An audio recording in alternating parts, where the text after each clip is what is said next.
ke paumin program ban chalutin program hi veleu hen machang ho dopna kiti hin tu item hi chi them chakha hinil chening kating izua Galla ya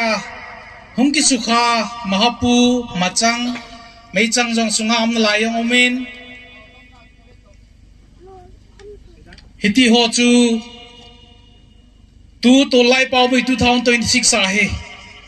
nampi ni pigel pe thewam ti chu ngai tu na thu ta kin ne ya program ai kin ha bai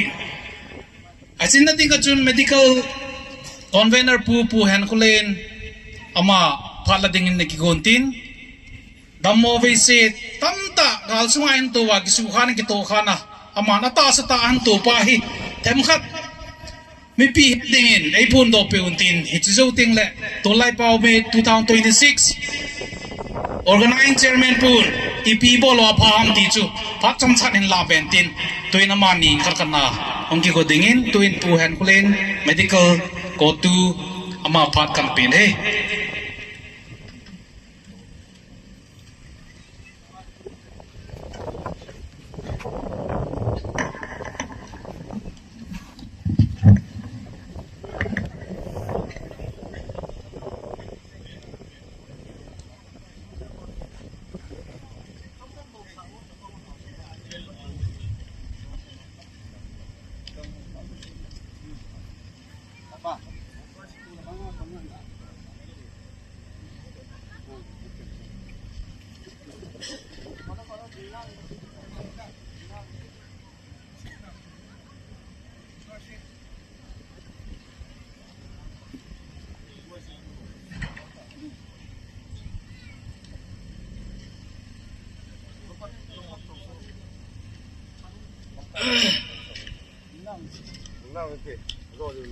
kipau min tuni ni ko pathenin ni ko hai tai pe wa tuni ko nam thapala na panghi han lang go choma panana lai jong le thisan naisan kito khan tam ta na to atunia kitabang to lai pau mit ibon na wa kyong mo pokhat hi na phat kaman thea chiong le tunia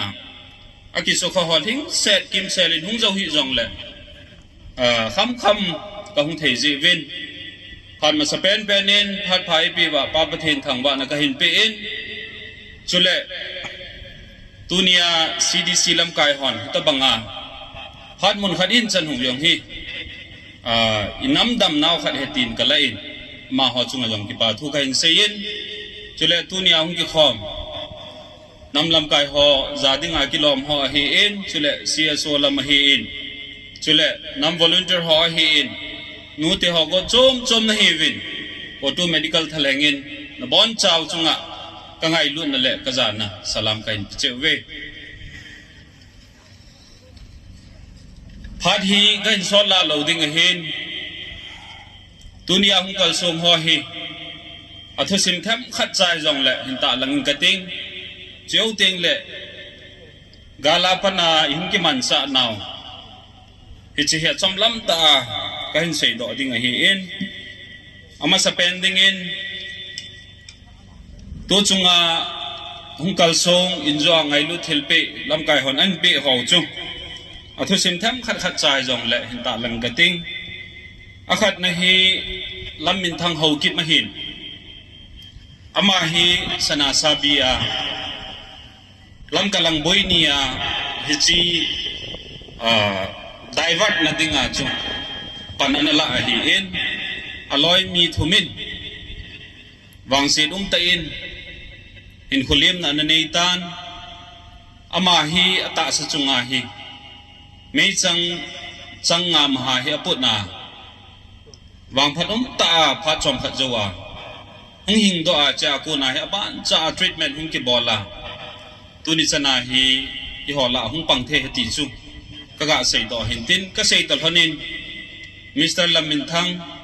khatve hung ding do dingin mi pi mu thei dingin hung ding do dingin ka hin te me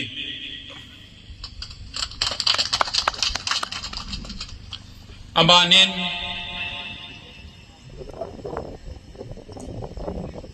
ปูทางกินเฮากิบ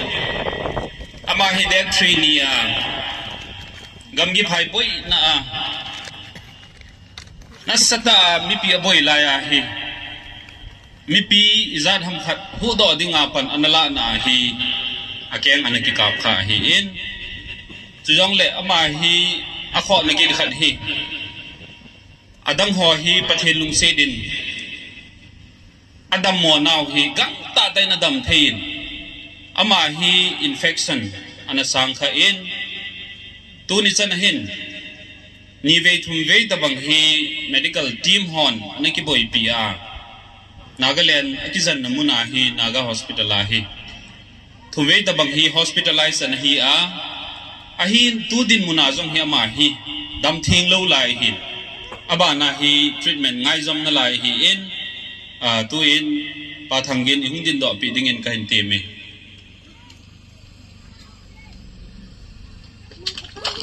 ama hi in muna ain ko te in aluk muna elle tu ye tha pi wa chule azun ai e ti ho chu inai hoi ta ain ko ten avet ko lo hi in hi chan ge ya hi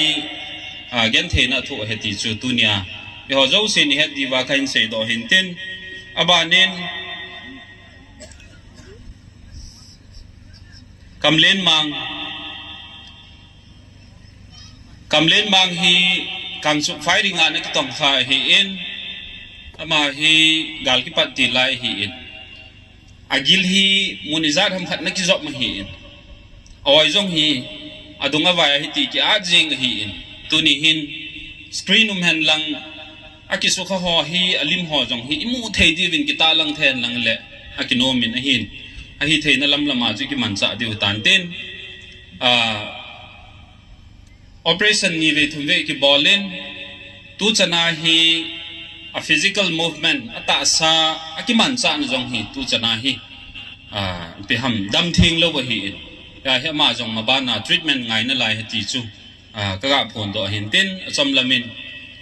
kamlin mang yung din do pi divin kan ti me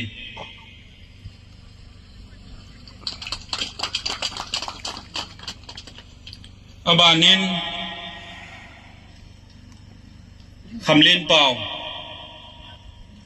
ama hi pathelung sedin akhut khat le akeng lang khana hi meichang mahan apu hi in adang to te ding in ama hi tu hin adam tamangin aumin ahi wanga hi ata sa chunga hi nop lo na ti da ham ata sa ki man sa na hi nop lo na ho ne jin ama jong hi mabana treatment ngai na lai ding hi in ama jong hi kang chok vai ringa na ki tong khama ma hi in tun yung din do piu ne ki pau min te abanin nu nei si hi 31st December 2024 ni khuwa saibol muna mi tampi na ki tong khajong le social media jong nu modi wa hi in hichi ter ge sam ipi ham akhe hatapun akha hi awe fi alugu ge ake hi tu in wangse ta in namini ki tho kho movin adam te ding de na in amit lang kha jong hi hu te ding de na chun pan in lawin ahin tu hin lang khat hi wangse ta chun anaki hu do zo tapon ahin lang khat hi artificial chu to pi win chule tu hi ama hi amai gu hi chi wave pa hin akha na hi amai gu he ke in ama hi tu hi ongoing treatment na hi in tu hi phalbi ahung thuna hi le ma hi se khada ham ta ke khungai hi in treatment hi thumwei da bang anachi in surgery yong avel vela ki bol jeng hi tu hi ma hi February hi lo le March ting le hin banjoma hi plastic surgery mai gu ke na ho hi na gu ke ho hi aba na plastic surgery chi jom de ti chu kaga phon do hin tin ka phon do ta khani nu nei si din do pi divin kan te me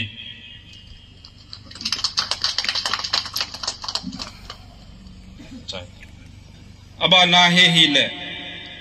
paulen thang bon chawai mujing thewa hin ka ko ma ding pa hi in highway boina hi amazon wangsi chung jong le tunin I hol la phat te chan pan ala thein ki pa omin meichang life raunin abel anakha abel akona hi apeti akona hi awang phat na khat cha peti ki thop na lai ta na kha kha hi che kha hi lenga agil yong to kha a bladder jong azun bu jong to kha a meichang hi leng pe ya tingwa na be hi phat sot pi dimapura treatment ana chi in surgery operation thumve ni ki bolin tua hi pathin lungsi na I hol la pan la thein omin ama jong hi mabana hi te achu check up chi zom ding he ti chu ka phondo hintin ama hi la mu so ke bin ka ko ma ding hi jenge hi chan chu tu ni ang kal sung ho ka sei banga ka hin phondo na hintin adang sei ding tap pi omin ni khat sei jong lang ni sei jong lang ki sei chai jo lo ding hin ahung zo lo zong mi tampium na lai hi in kho de hi a hin tu ni in ama ho ahung lo ho hi bon chan ki phom heng lang hi le kha tampi la ding a hi in hin phom da tang ka ting tu in gal sungai ki man cha naw hi chule mi zat ki tong kha mi zat dama hoi lai lai incident ipi mam ti hi tu nia het nom so ke deu ka ta sanin I che chom lam ta kan phon do ding a hi in that 3 nia kuna tu ni till that 10/1/2026 sana hi adam lo ki boy pi mong hi COTU Medical in COTU nan ki boy pi mong hi zaget to som huble sagi hi ichi hi including VVA hin chule incident besa ki tong kha hin chule IDPS hi IDPS hi September 2023 sana ki ve in government ako na I ma masanga hin relief camp zo se tam zo ahi lo le montina medical ngai sa anaum lai chun anaki boy pi jingin ete aju panana ki la hi in agom go ma jagit le som gup le sagi hi ni boy pi do zo win hi cha hi bullet injury ti ting le mei changin kha pumpi ki tong kha hi da ham ahi lo le frontline firing hi da ham ai lo le accidental hi jong la bon go ma hi on record hi 81 hi mi som get le mi khat hi kangpo pi district ti mai hi tin including ukrulong agom go ma hi som get le khat hi in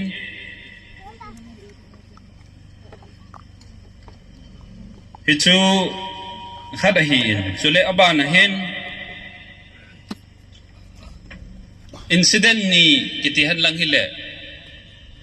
highway hi in saibola hi in hi cha ki tong kha hi mi agomin saibola hi somget le gup nu te ho somget le gup ana ki tong kha in hi chilai la hin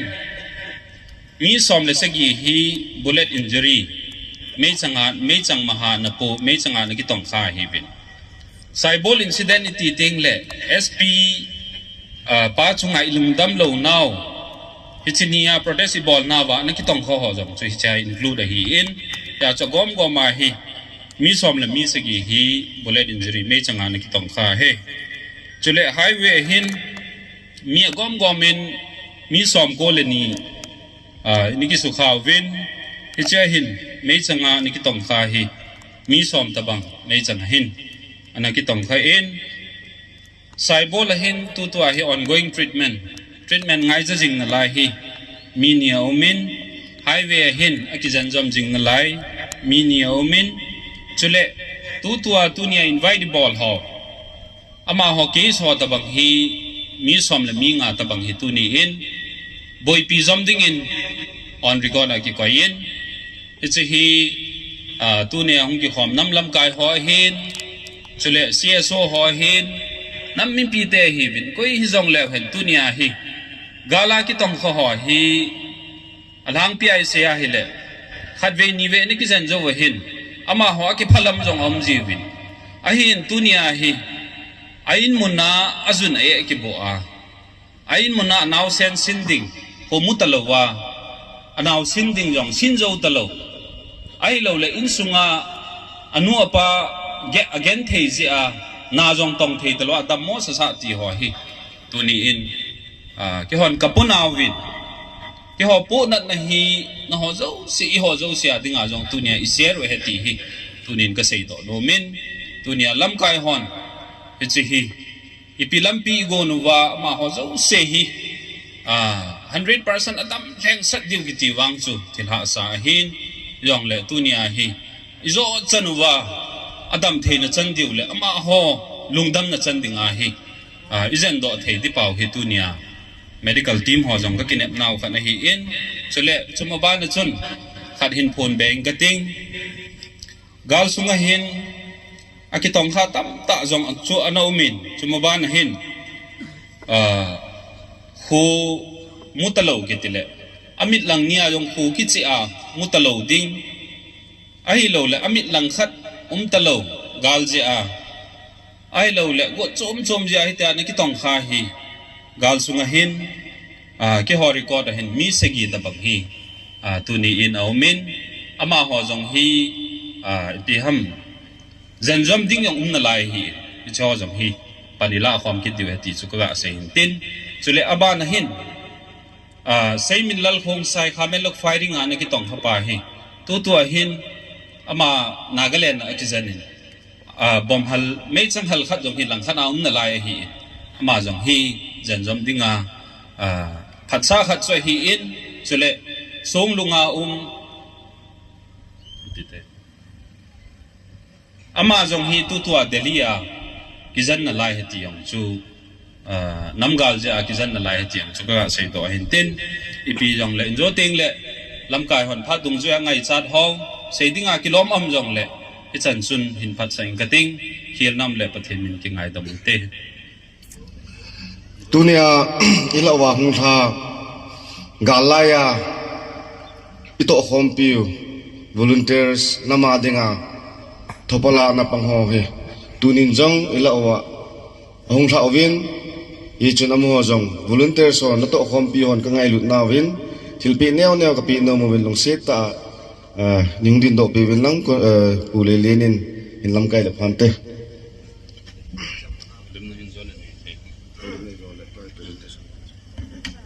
sudang tampi sei lovin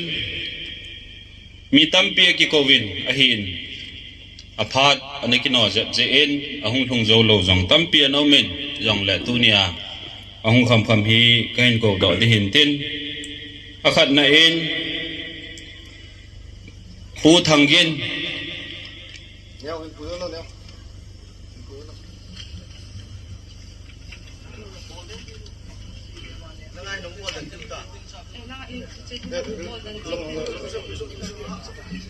jo phat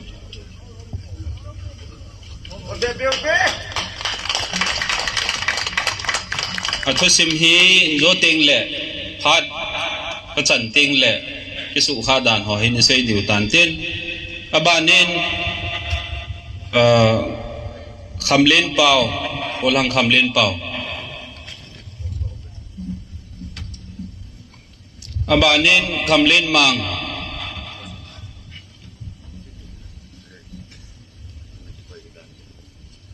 abanen lammin thang no kuyo abanen nunei si license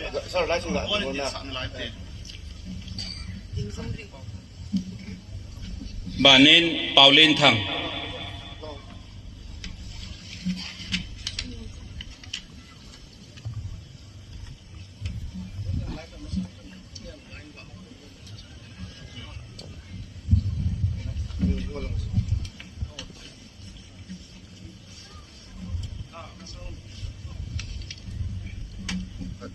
Dung boy, liền thằng nó học được liền thằng nó.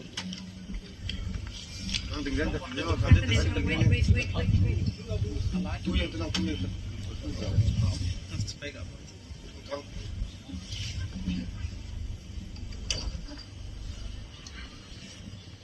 Nung này xí.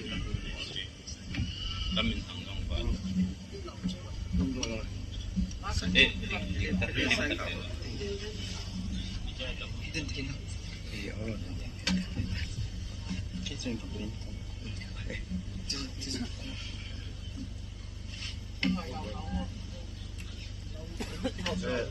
Salen gatu ding jong lo. Mo boy na. Kadwan na lagi. Kat, pedo to.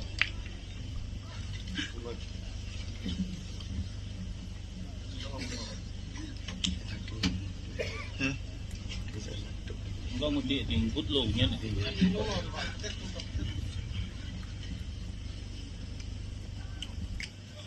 Surga be mute.